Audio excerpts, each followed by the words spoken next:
théâtre invisible, le théâtre journal, le théâtre... Et voilà.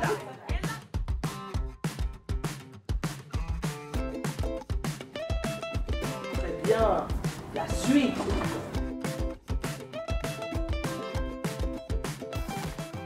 Aujourd'hui, on a organisé une journée prévention avec l'intervention de la troupe de théâtre. On a envoyé donc la thématique au sein du groupe. Chaque collaborateur a eu la possibilité et l'initiative de pouvoir intervenir et d'assister à cette troupe de théâtre qui a été appréciée, mais l'idée, c'était pas forcément que ce soit que apprécié, mais c'était aussi un moyen pédagogique de passer les bons messages sur le sexisme, sur le harcèlement, qu'est-ce que c'était, comment on devait réagir et quelle était la position aussi de l'entreprise à travers cette thématique. On va jouer une fois, on rejouera une deuxième fois, et lors de la deuxième fois, à tout moment, je dis bien à tout moment, vous pouvez dire stop, tout s'arrête ici.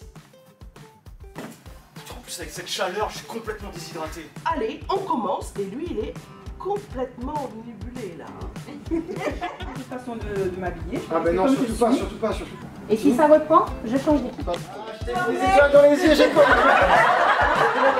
Erika Mangaran, je travaille chez Vendémia Logistique depuis 17 ans. Je suis depuis peu référente en termes de sexisme et d'harcèlement. Cet après-midi, on a eu une petite représentation. Alors cette représentation s'appelle Coup de théâtre, jouée avec 4 acteurs qui étaient très bien et qui nous a un peu entraînés dans la vie d'une entreprise, de ce qui peut se passer. J'ai trouvé que c'était très bien, de bons échanges, une très belle troupe d'acteurs. On a eu de très très bons échanges.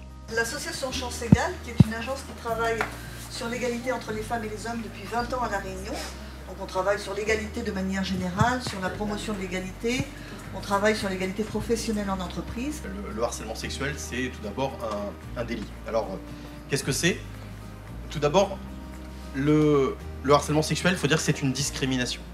C'est le fait, une discrimination, c'est le fait de traiter une personne de manière moins favorable qu'une autre, en raison de critères qui sont interdits par la loi. Vous connaissez ces critères, c'est tout ce qui correspond à l'intimité de la personne, ou à ses choix, ou à ses libertés individuelles, ou ses caractéristiques propres sur lesquelles elle n'a pas de prise, par exemple la couleur de ses yeux, sa taille, sa couleur de peau, son sexe. Et la go, fais pas ta pétasse, donne ton 06.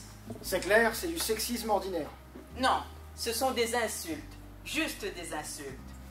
Mais alors c'est quoi le sexisme ordinaire?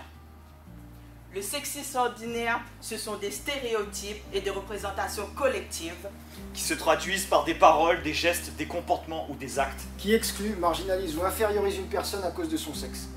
Mais alors comment lutter et débusquer le sexisme ordinaire?